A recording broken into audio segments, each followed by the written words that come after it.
Assalamualaikum warahmatullahi wabarakatuh. Perkenalkan, nama saya Eka Irina Rusadi. Saya adalah mahasiswa dari Manajemen Pendidikan Islam semester 2 yang pada kesempatan kali ini akan melakukan presentasi pada mata kuliah pengantar manajemen dengan judul presentasi Fungsi Manajemen Pengarahan atau Exuencing. Nah, apa sih fungsi pengarahan atau fungsi exuencing itu sendiri? Jadi, fungsi pengarahan atau fungsi exuencing adalah merupakan salah satu dari keempat fungsi manajemen setelah fungsi perencanaan atau fungsi planning dan fungsi pengorganisasian atau fungsi organizing. Nah, jadi apa fungsi exuencing itu sendiri? Fungsi pengarahan atau fungsi exuencing dijalankan setelah fungsi planning atau fungsi perencanaan dan fungsi organizing atau fungsi pengorganisasian itu sudah dijalankan.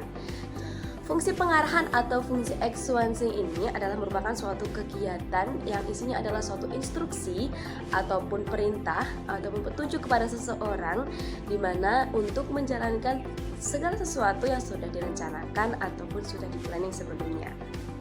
Lalu, siapakah yang akan memberikan pengarahan? Dalam struktur manajemen, manajemen puncaklah yang akan memberikan pengarahan kepada bawahannya. Kemudian manajemen menengah juga akan memberikan pengarahan kepada bawahannya lagi, begitu seterusnya. Agar pengarahan berjalan dengan baik, maka dibutuhkan pula seorang pemimpin yang baik juga. Nah, ketika seorang pemimpinnya itu memiliki jiwa leadership atau kepemimpinan yang baik, maka akan bisa mengarahkan segala sesuatunya dengan baik pula. Kemudian selain itu adalah kerjasama. Kerjasama sangat dibutuhkan dalam suatu organisasi. Jadi minimal dapat meminimalisir suatu konflik dalam suatu organisasi tersebut. Dan ini merupakan salah satu dari fungsi pentingnya fungsi pengarahan atau exuencing. Bagaimana melakukan pengarahan yang baik? Nah, jadi kuncinya nomor 1 adalah komunikasi. Pemimpin harus punya kemampuan komunikasi yang baik, jelas, dan mudah dimengerti oleh bawahannya. Kemudian yang kedua, pesan dan juga instruksi yang diberikan pun harus jelas, harus sampai kepada bawahannya, dan juga kalau bisa harus bisa diterima dengan baik, supaya nantinya bisa dijalankan dengan baik juga.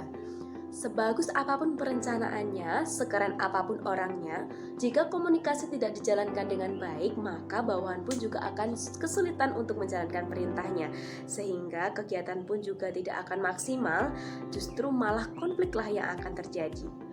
Secara teori, ada beberapa hal yang mesti dilakukan oleh seorang pemimpin. Di antaranya adalah 1, memberikan tugas yang harus dijalankan bawahannya. Yang kedua, memberikan petunjuk, baik itu petunjuk umum maupun petunjuk khusus kepada bawahannya. Kemudian yang ketiga, mempengaruhi anggota bawahannya dengan pengaruh yang baik. Kemudian yang keempat, memotivasi anggota ketika menjalankan tugas. Berikutnya adalah tantangan-tantangan yang sering dihadapi dalam fungsi pengarahan. Nah, fungsi pengarahan tidak berjalan normal begitu saja. Jadi tentu di setiap bidang apapun itu pasti punya tantangannya sendiri.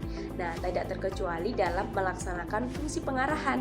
Jadi berikut merupakan suatu tantangan-tantangan yang biasanya sering terjadi pada fungsi pengarahan atau exuencing. Yang pertama adalah tingkah laku manusia. Tidak ada salahnya manajemen mempelajari ilmu yang ada hubungannya dengan manusia seperti psikologi, kemudian antropologi, sosiologi, dan lain sebagainya. Dan di mana ilmu ini tentunya berhubungan dengan tingkah laku manusia. Ilmu ini cukup penting jika dikaitkan dengan fungsi pengarahan atau fungsi exuencing, di mana di dalam suatu manajemen tentunya terdiri dari banyak kepala, banyak ide, banyak pihak, dan tentunya mereka memiliki individu-individu masing-masing, memiliki sifatnya masing-masing. Nah, sehingga ilmu-ilmu tersebut tentunya akan sangat berfungsi jika seorang pemimpin mempelajarinya. Pengarahan tidak akan sukses jika seorang pemimpin tidak mengetahui bagaimana tingkah laku dari individu dalam suatu kelompoknya. Nah, jadi pengarahan tugasnya adalah untuk menyatukan perbedaan agar suatu kelompok bisa kompak, melakukan hal yang sama secara bersamaan dan yang sesuai dengan tujuan organisasi. Yang kedua adalah hubungan manusia. Hubungan manusia di sini adalah hubungan antar individu satu dengan individu yang lain. Nah, di mana setiap anggota organisasi pasti akan berhubungan satu sama lain dengan membawa urusan masing-masing. Jadi, dalam fungsi pengarahan ini bisa digunakan untuk menyelaraskan hubungan manusia.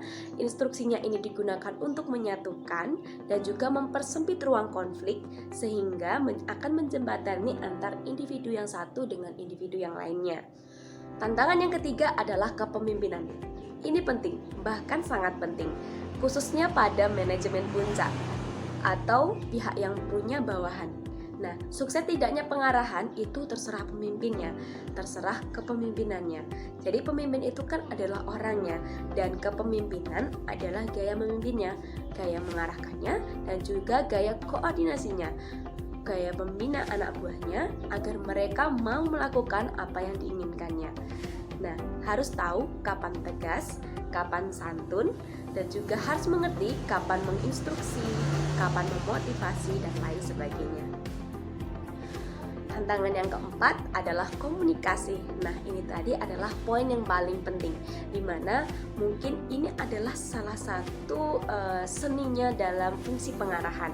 Jadi, bagaimana cara menyampaikan pesan, kemudian cara menyuruh orang, caranya memotivasi orang, dan juga caranya meredakan konflik, komunikasilah yang paling penting.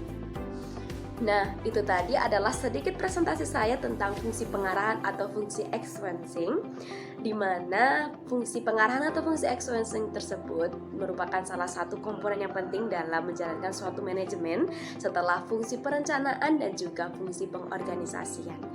Terima kasih atas perhatiannya, dan saya juga mohon maaf apabila terdapat kekurangan ataupun kesalahan dalam saya menyampaikan presentasi pada kesempatan kali ini. Terima kasih dan wassalamualaikum warahmatullahi wabarakatuh.